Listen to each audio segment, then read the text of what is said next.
Brown's highly popular Da Vinci Code has revived a tidal wave of questions about traditional religious beliefs. While the questions may encompass other religions as well, the precursor to the questions raised by Dan Brown in his book came several years ago from a German theologian, Holger Kirsten. Kirsten's amazing document Jesus Lived in India, His Unknown Life Before and After the Crucifixion, has the potential to turn traditional Christian beliefs on their heads in a manner quite different from Dan Brown's version. It may also give heart to Indologists, with its premises that Jesus Christ not only learned his early philosophy from Oriental masters, but that he died at a ripe old age, a much venerated Bodhisattva in Kashmir where he lies buried, and that belief in the Incarnation is implicit in his teachings. Kirsten traveled to all the places connected to the life and times of Jesus Christ and produced his book after 5 years of painstaking and intensive research. He reasons that the Gospels offer very little detail of the philosophy of the man credited with founding one of the major religions of the world. The Gospels, Keraton reasons, give very little information on the lives and times of Jesus Christ, apart from the meager description of his birth, his first appearance at the temple at 13, and finally his barely 3 years of preaching before his crucifixion. Even these 3 years in the 4 Gospels do not offer much detail about the philosophy of the man who is credited with founding one of the major religions of the world. Even the account of the Sermon on the Mount is scanty, to say the least, nor do the Gospels provide anything more than a few parables that he gave his disciples and some miracles credited to him. What happened to Jesus between his birth and age 13 and then age 30? None of the official histories of his times, Jewish or Roman, is reported to make any mention of Jesus Christ, which is quite astonishing for a man with his later influence. In his book, Kirsten has examined in complete and logical detail the known facts, as depicted in the Gospels, and correlates them with the history of those times and the written records left all over Israel, Egypt, the Middle East, Lerk and North India up to Jagannath, which Jesus is believed to have visited as a young man before he took up his ministry. He is reported to have fled because he stepped on the toes of Brahmins over his outbursts against the rigid caste system. The outcome of the Kirsten correlation is truly amazing, in content and scope and in the implications on ongoing ecclesiastical debates within the various Christian churches and between the different religions of the world. Details of recorded history superimposed on biblical legends, examined under the light of the natural developments, the lunar and solar calendars and scientific advances paint a picture of Jesus Christ and his life, which is quite different from the one propounded by the New Testament of the Bible. One of the primary facts that emerges from the Kirsten investigations is that Jesus did not die on the cross and ascend into heavens 3 days later. He was taken down from the cross nearly possibly comatose, after being administered drugs with the drink of vinegar.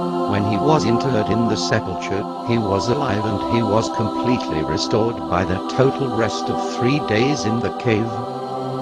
The key to the revival of Jesus is reckoned to be the shot of Turin, which was permeated with myrrh and aloe. Both these materials serve to help the revival by sweating out the fever caused by his torture wounds and the effects of the drug that was administered, which enabled the appearance of a premature death. Death by crucifixion is otherwise reckoned to take up to even 4 or 5 days, while the Gospels indicate that Jesus died within 3 hours. Kirsten proves from authentic documentation scattered all over the Middle East, written by Persian, Muslim and other scholars, that after the so-called resurrection, Jesus was forced to flee. In flight he was accompanied, amongst others, by his mother Mary, who could not be left behind at the mercy of those who had ordered his death in the first place. She accompanied him in all his travels to ultimately die soon after reaching India. There is Jewish grave at Moor. 70 kms from Taxila in Pakistan, which is believed to be that of Mother Mary. Unlike Muslim graves that face north-south, Jewish graves point east-west. It is the similar east-west alignment of the underground grave at Anzamar in Old Srinagar, which lends authenticity its claim of being that of Jesus or Yusuf. Additional proofs are the clothes by engraving of his footprints, with the obvious marks at the crucifixion on the feet, accompanied by a crucifix and a rosary. After his resurrection, Jesus is reported to have headed first for Damascus. Scholarly sources like the Persian scholar Fakhr Muhammad Jamiat Tawariq and Imam Abu Ja'far Muhammad's Tafsir ibn Jarir at-Tabari record the arrival of Jesus' retinue after that of his disciple Thomas, who was later destined to first introduce Jesus' teachings to India in the 1st century AD. This would make Jesus' brand of Christianity a compassionate homegrown religion, with startling similarities to the religion propagated by his guru, Gautam Buddha, and this occurrence takes place centuries before Christianity officially came to India in the wake of Islam. It was in the Damascus phase that Jesus converted Paul, his greatest persecutor, but according to the Kirsten findings, the conversion of Paul also saw the mangling of the teachings of Jesus Christ. Kirsten has credited Paul with the current theories of Christ as a savior who takes on the sins of the world and most of the features of modern Christianity which do not sit well with either logic, science or recorded history. He feels that it was the twisting of Jesus' philosophy which led to the megalomania of an organized church. He had never prescribed, with forced celibacy and conversions and other features which have put it at variance with other religions of the world. The journey to Kashmir took almost 16 years, by which time, Jesus had become Yusuf, a preacher of note capable of extraordinary healing and miracles who converted King Gandapur of Taxila in 47 AD. Tariq-i-Kashmir, a 1413 history book recounts the restoration of the millennium-old Temple of Solomon that bears two inscriptions relating to Yusuf, who is Jesus, prophet of the sons of Israel. The history book records that he came from the Holy Land who made God accessible to the people and spent his life in this valley. From Damascus, Jesus' wanderings were continuously eastwards through Persia and beyond, where the far-flung children of Israel gave him refuge. Earlier tracing the tragic history of the Jews, the author explains the scattering of the Jews throughout the Middle East, right up to India, where, he propounds, the 10 lost tribes of Israel found refuge in Kashmir. Proof is the distinctly Jewish cost of the many of the native Kashmiris and the similarities in the Kashmiri language and the ancient Jewish tongue. There are at least 21 historical documents bearing witness to Jesus' stay in Kashmir, apart from the number of place names in Kashmir which offer geographical proof of sorts. Yuzu, Dara, Bisabrari, Kalisa, Bisakush, Bisamatai, etc.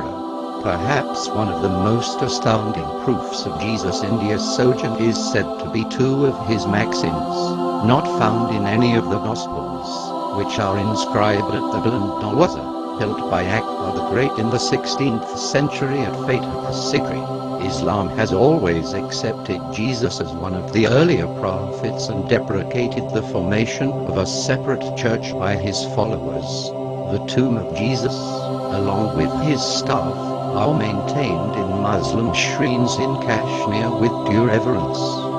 But ancient manuscripts in the monasteries in Ladakh reveal that Jesus was, in fact, drawn to the Buddhist principles he had imbibed as a youth during his first sojourn in India. On his return, he took up the same trend and finally came to be accepted as a bodhisattva who is believed to have perhaps even participated in the Grand Council of Haran assembled by Kanishka. The outcome of the council was the conversion of Kanishka and his entire administration to Buddhism. According to the Gospels, his disciples are aware that Jesus was a reincarnation of an earlier prophet, but not sure which one. They had occasion to question him on this matter. At another place, the disciples asked Jesus who was healing a blind man, "Master, who did sin, this man or his parents?" The idea that someone could have been born blind because of previously committed sins can only be based on the premise of a previous life and subsequent rebirth, implicitly reinforcing the Hindu karma concept. Kirsten has traced other references that would indicate that Jesus himself never refuted rebirth, which is the bedrock of Buddhism and Hinduism. As a matter of fact, he refutes the austere punishments favored by Paul, who prescribed the automatic salvation of those who took refuge in the Lord and the automatic excommunication of all others, no matter how virtuous they may otherwise be. Instead, he opts for the more kindly representation of the Bodhisattva Suft, pointing out that the entire destruction of the rebirth doctrine in the Christian faith was actually a tremendous historical error of the 6th century to pander to the imperious wife of Emperor Justinian. Kirsten's final argument, however, is that acceptance of the rebirth philosophy need not run counter to faith in the teachings of Jesus Christ, his resurrection and his long life.